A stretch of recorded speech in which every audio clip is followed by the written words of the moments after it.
Você sabe quais são as condições para que uma reação química ocorra? Você sabe o que é um choque geometricamente favorável? Você sabe o que é energia de ativação? Não? Então, nessa nossa segunda aula de cinética química, você vai aprender as condições para a ocorrência de uma reação química. Depois da vinheta, a gente vai ver isso tudo.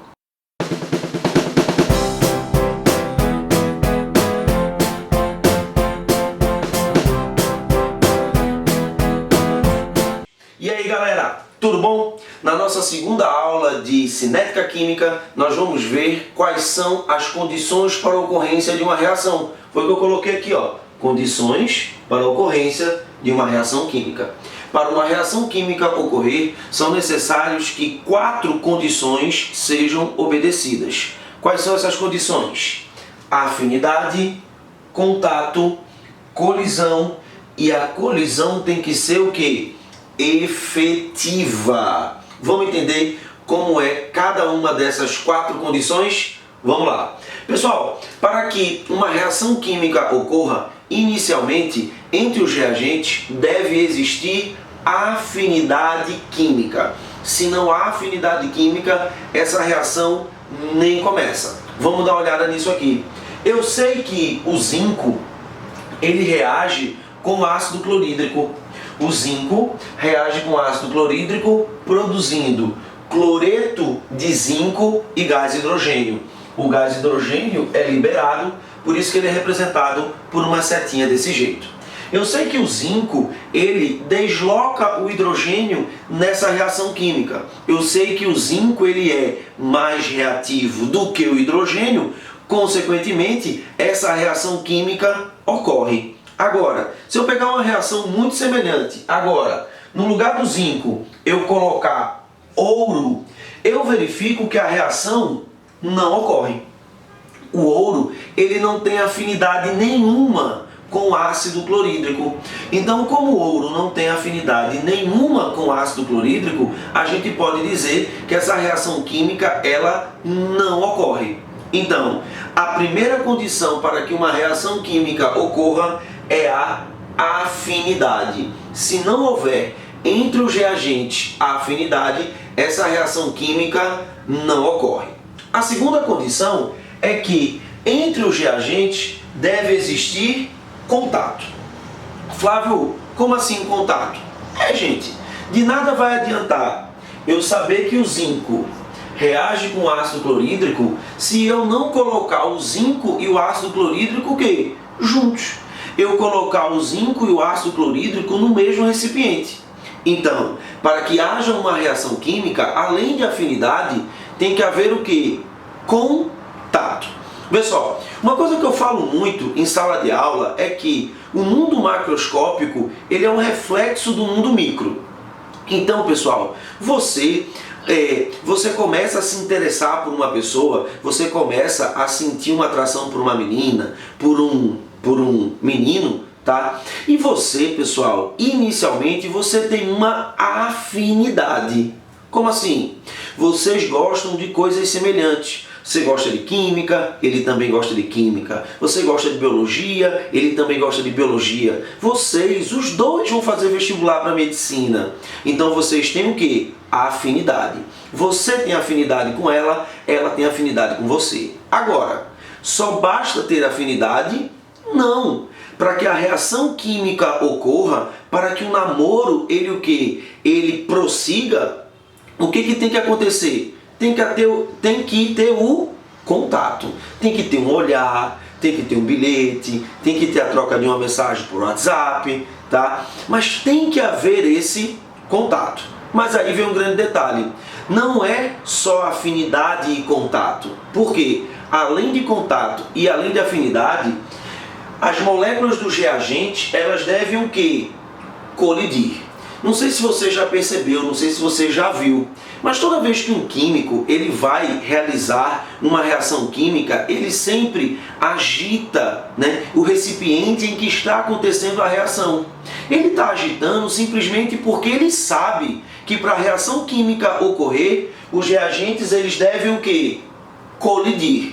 Então não se esquece não. Afinidade, contato e colisão. Agora vem um grande detalhe. Não é qualquer colisão que produz uma reação química. Para que haja a reação química, essa colisão ela tem que ser uma colisão que nós chamamos de colisão efetiva. E quando uma colisão ela é efetiva? Quando essa colisão, pessoal, acontece com o que nós chamamos de geometria favorável. Como assim? As moléculas do reagente, as partículas do reagente, as partículas que constituem a matéria do reagente, elas devem se chocar.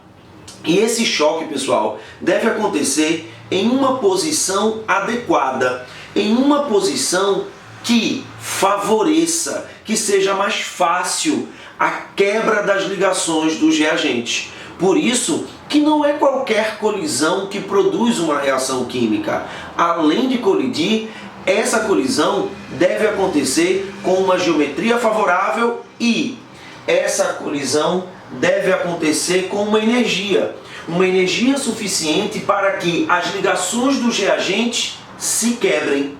Essa energia necessária para que toda a reação química ocorra é chamada de energia de ativação.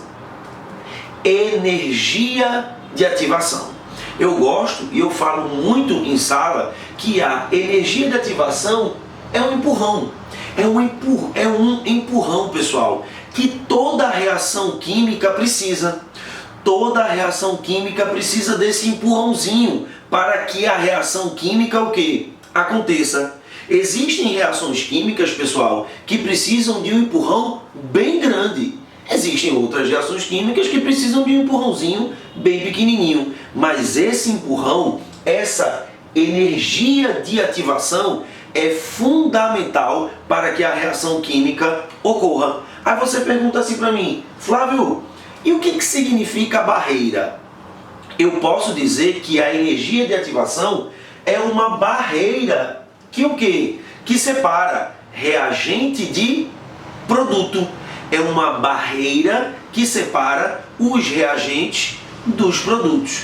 Toda reação química tem essa barreira. Umas reações químicas com uma barreira bem grandona, outras reações químicas com a barreira bem pequenininha.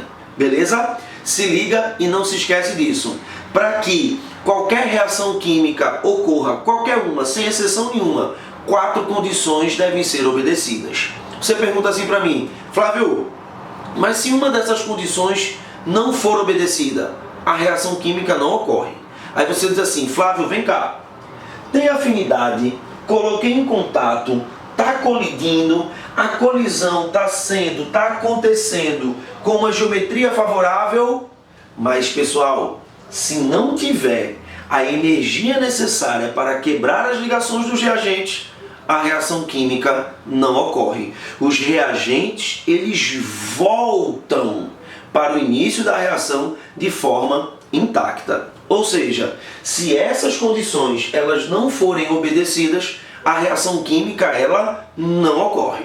Aí você pode perguntar assim para mim, Flávio, e existe uma maneira de eu identificar essa energia de ativação? Sim. Essa energia de ativação ela pode ser identificada graficamente. E é justamente isso que eu quero mostrar para você agora. Beleza?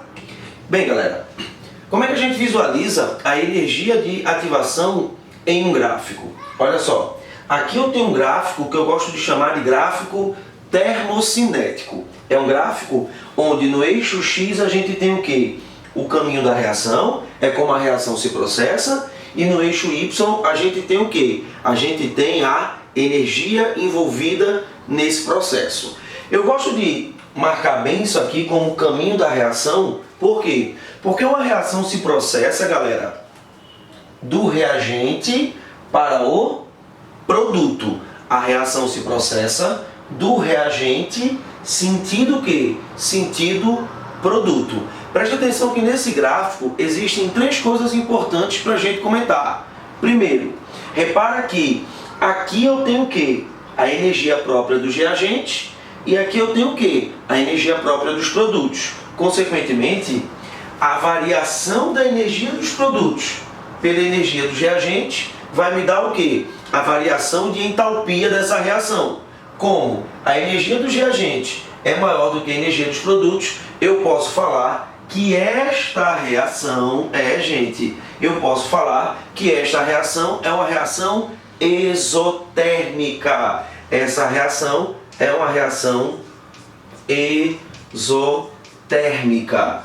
É uma reação que o que, galera? Libera, não é não? Libera calor. É a primeira coisa que a gente pode falar desse gráfico. A segunda coisa que eu queria comentar com vocês sobre esse gráfico é justamente a questão da energia de ativação. Preste atenção. Eu falei para você que a energia de ativação era uma barreira. Era uma barreira que os reagentes eles têm que transpor para conseguir chegar aos produtos. Essa barreira ela é identificada por esse montinho que você vê nesse gráfico. E qual é o valor da energia de ativação?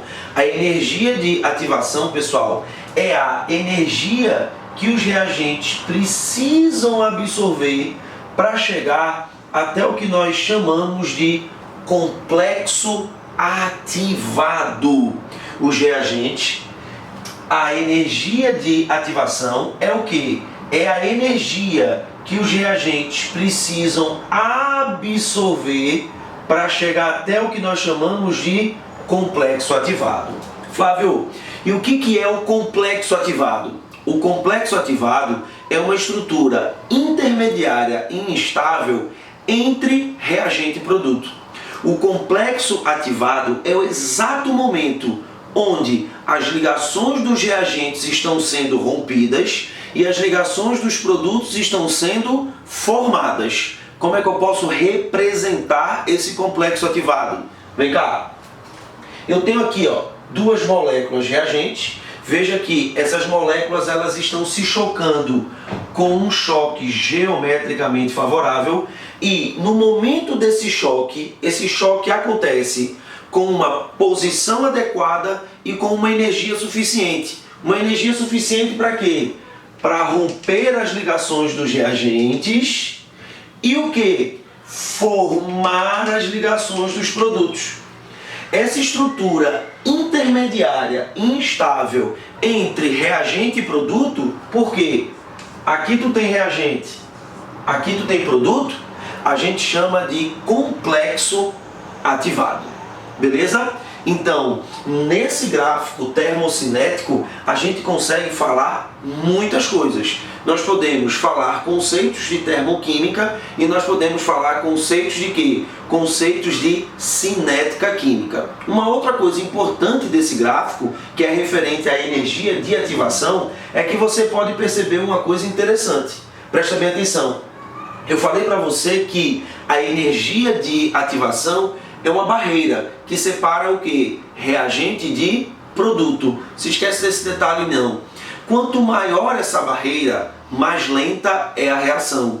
Quanto menor esta barreira, mais rápida é a reação. Então você consegue verificar se uma reação é mais rápida ou mais lenta apenas verificando o quê? Apenas verificando a energia de ativação. Se você tem uma reação química que a energia de ativação é muito grande, ou seja, essa curva que é bem grandona, pode apostar, essa reação química provavelmente é uma reação química bastante lenta. Agora, se você tem uma reação química em que essa montanha, essa barreira aqui, ela é pequenininha, pode apostar, essa reação química é uma reação química bem rápida. Tranquilo? Bem, pessoal, encerramos a nossa segunda aula de cinética química. Nós vamos continuar com a terceira aula com a parte teórica de cinética química. Por quê? Na terceira aula nós vamos ver quais são os fatores que influenciam na velocidade das reações. Te espero na nossa terceira aula de cinética. Um forte abraço, tchau!